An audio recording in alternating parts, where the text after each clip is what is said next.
মুখস্থ 27টা টানা কে কে শোনাতে পারবে? হাত তোলেন। অন্ধ মানুষ? আচ্ছা, তাহলে এই ভাইকে প্রায়োরিটি দেই। এই যে আমাদের অন্ধ ভাই, আপনি বলেন দেখি। একটু একটু সবাই একটু নীরব হই অন্যদেরকেও সুযোগ দেব। আসসালামু আলাইকুম ওয়া রাহমাতুল্লাহি ওয়া বারাকাতুহু। ওয়া আলাইকুম আসসালাম ওয়া রাহমাতুল্লাহি ওয়া বারাকাতুহু। আমরা হযরতের মুখ থেকে 27টি আমল শুনেছি রমজান বিষয়ে। আমি আপনাদের সামনে 27টি আমল বলার চেষ্টা করছি ইনশাআল্লাহ। মাশাআল্লাহ। 1 নম্বর আমল রমজানের চাঁদ দেখা। 2 নম্বর আমল রমজানের রোজা রাখা। 3 নম্বর আমল রমজান মাসে রাত্রি যাপনের তারাবি পড়া। 4 নম্বর আমল সাহরি করা। 5 নম্বর আমল সাহরি শেষ সময়ে সাহরি করা। 6 নম্বর আমল ইফতার করা। 7 নম্বর আমল তাড়াতাড়ি ইফতার করা। 8 নম্বর আমল ইফতারের দোয়া করা। 9 নম্বর আমল সাহরি ও ইফতারে খেজুর খাওয়া।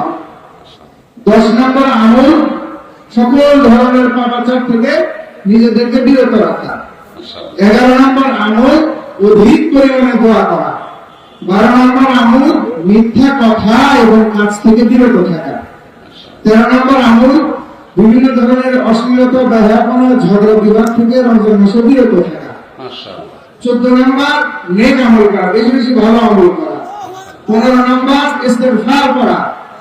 16 নম্বর রোজাদার ব্যক্তিকে ইফতার করানো, যেটা আমাদের সমাজে খুবই কম। 17 নম্বর পবিত্র কোরআনুল কারীমকে তেলাওয়াত করা। 18 নম্বর পবিত্র কোরআন কারীম শুধু তেলাওয়াত করা না, পরস্পরের মধ্যে তেলাওয়াত শুনে করা। 9 নম্বর দান সদকা করা। এরপরে 19 নম্বর দান সদকা এবং 20 নম্বর হচ্ছে তাহাজ্জুদের সময় ভোর রাত্রে উঠে নিজের জন্য এবং সকলের জন্য দোয়া করা। 21 নম্বর উমরা করা। 22 নম্বর, এটা বেশি গুরুত্বপূর্ণ, পবিত্র রমজান মাসের শেষ দশকে ইতিকাফ করা। 23 নম্বর পবিত্র মাস রমাদানের শেষ দশকে আমলের মাত্রাকে বৃদ্ধি করা। 24 নম্বর রমজানের শেষ দশকে ঈদের শপিং আনন্দ উল্লাস ভুলে পরিবার পরিজনকে ডেকে তুলে বেশি থেকে বেশি আমল করা। 25 নম্বর পবিত্র মাস রমাদানের শেষ দশকে লাইলাতুল কদরকে সন্ধান করা। 26 নম্বর পবিত্র মাস রমাদানের শেষ দশকে লাইলাতুল কদরের একটি স্পেশাল দোয়া, যেটা আল্লাহুম্মা ইন্নাকা আফুউন তুহিব্বুল আফওয়া ফাফু আননি, এই দোয়াকে বেশি থেকে বেশি পড়া। এবং 27 নম্বর পবিত্র যে ফিতরার যে বিধান আমাদের রয়েছে, আল্লাহু আকবার, নারে তাকবীর, নারে তাকবীর। মাশাআল্লাহ মাশাআল্লাহ। কি নাম ভাই আপনার? আমাকে মাইকটা দেন একটু।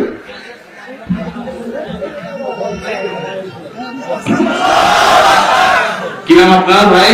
আমার নাম হচ্ছে হাফেজ মোহাম্মদ ফাহাদ হোসেন। হাফেজ ফাহাদ হোসেন। ফাহাদ হোসেন, জি। আপনি 27টা আমলকে আগে কখনো শুনছিলেন? জি না, আমি আজকে প্রথম শুনেছি এবং মুখস্থ করে আপনাদের সামনে উপস্থাপন করেছি। ভাইরা আমার এর আগের রেকর্ড আপনাদেরকে আমি বলেছি, গত 2 বছর আগে এই রমজানের 27 আমলের এই সংকলন কোরআন হাদিস ঘেটে আমি গবেষণা করে এটা বের করেছি, এবং 2 বছর আগে নোয়াখালীর সোনাইমুড়িতে আমি এই বক্তব্য রেখেছিলাম ঘন্টা ব্যাপী। আমার মনে আছে সেদিন এক যুবক দাঁড়িয়ে টানা 27টি আমল আমাকে শুনিয়ে দিয়েছেন, কিন্তু আজকে এই বগুড়ার হাফেজ সাহেব যেভাবে শুনিয়েছেন, এটা মিরাকল ছাড়া এটা সাধারণ কোনো বিষয় নয়। একটি জায়গায় তিনি বাদলেনও না, একটু ভাবতেও থাকে হলো না। আল্লাহ রাব্বুল আলামিন তাকে এলেমে, আমলে, তাকওয়াতে, তাহারাতে সবকিছুতে আল্লাহ তাআলা বরকত দিয়ে কামিয়াব করুন। আল্লাহ আমাদের সবাইকে আমলের তৌফিক দান করুন। বগুড়ার মানুষ চ্যালেঞ্জে এগিয়ে গেল এবং সকল রেকর্ড ভঙ্গ হয়ে আমি নতুন করে আপ্লুত হলাম। আল্লাহ তাআলা আমাদের সবাইকে রমজানের পুরা সমস্ত আমলগুলোকে যথাযথভাবে আমল করার তৌফিক দান করুন। আমি খুশি হয়ে আমার ভাইকে 2000 টাকা, আমার পকেটে ছিল 2000 টাকা ভাইকে হাদিয়া দিলাম, আর আমার লেখা বই ভাইকে উপহার দিয়েছি। তিনি একজন অন্ধ মানুষ হয়ে তিনি মনোযোগের সাথে মুখস্থ করেছেন। তিনি যদি আজকে লিখে রাখতেন তাহলে আমি বলতাম যে লিখে লিখে তিনি আবার চর্চা করেছেন। শুধু শুনেছেন মনোযোগ দিয়ে এবং মুখস্থ করেছেন। ওয়াজ মাহফিল তো এরকম হওয়া দরকার যে ওয়াজ মাহফিলে কথা শুনবে সেটা আবার শোনাবার মতো যোগ্যতা থাকবে, এভাবে শুনবে। আল্লাহ আমাদের সবাইকে সেভাবে শোনার তৌফিক দান করুন। আমি একটু হযরতকে সামনে রেখে বলতে চাই যে আমাদের দৃষ্টিহীন ব্যক্তিদের জন্য একটু পদ্ধতি রয়েছে, ব্রেল পদ্ধতি। তো আমি চাইবো যে আপনার এই আসিল্লাহ ফাউন্ডেশনের মাধ্যমে যেন এই বইটা যেমন চক্ষুষ্মান ব্যক্তিরা করতে পারছে, আমরাও যেন ব্রেল পদ্ধতিতে করতে পারি সে ব্যবস্থা আপনি করবেন, এবং ইনশাআল্লাহ ব্রেল করতে যত রকমের সহযোগিতা হয় আপনাকে আমি করবো ইনশাআল্লাহ। মাশাআল্লাহ, জাযাকাল্লাহ খায়ের। ভাইয়ের আবেদন আমরা ইনশাআল্লাহ বিদিনিল্লাহ বিবেচনা করব। আল্লাহ চাহেন তো যে অন্ধ ভাইদেরকে জন্য, অন্ধ বোনদের জন্য, অন্ধ মানুষদের জন্য আমরা দেখি আসুন্নাহ ফাউন্ডেশন থেকে কিছু করা যায় কিনা। জাযাকাল্লাহ খায়ের, ধন্যবাদ আপনাকে, আপনি বসেন। ভাইরা আমার, বাকি যুবক আর কে কে শুনতে পারবেন? কিন্তু আমাদের তো প্রশ্নোত্তর আরো কাজ আছে।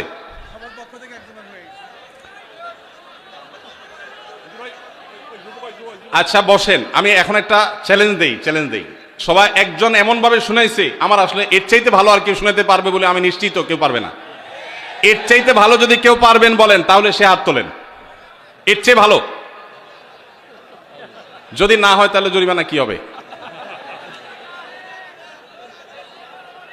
মানে আমরা তো মার্কের কথা জানি, ভালো পারলে মার্ক পায়, কিন্তু মার্ক কাটা যাওয়ার সিস্টেম তো আছে, উল্টা মার্ক হবে। বলেন না পারলে কি হবে? আচ্ছা, একজন দাঁড়াইছে, যে কয়জন চ্যালেঞ্জ নিতে পারবে তারা না পারলে উল্টা জরিমানা। কিন্তু আর কে আছে জরিমানা নিয়ে শুনাতে পারে এরকম কয়জন আছে? দাঁড়ান, আপনি, এই দুইজন আছে। আপনারা চ্যালেঞ্জ নিতে পারবেন, যে 27টা শোনাবেন আপনারা চ্যালেঞ্জ নিচ্ছেন, আপনিও চ্যালেঞ্জ নিচ্ছেন। শেষ, আর কেউ নাই? ক্লোজ, এখন আর নেব না, শেষ।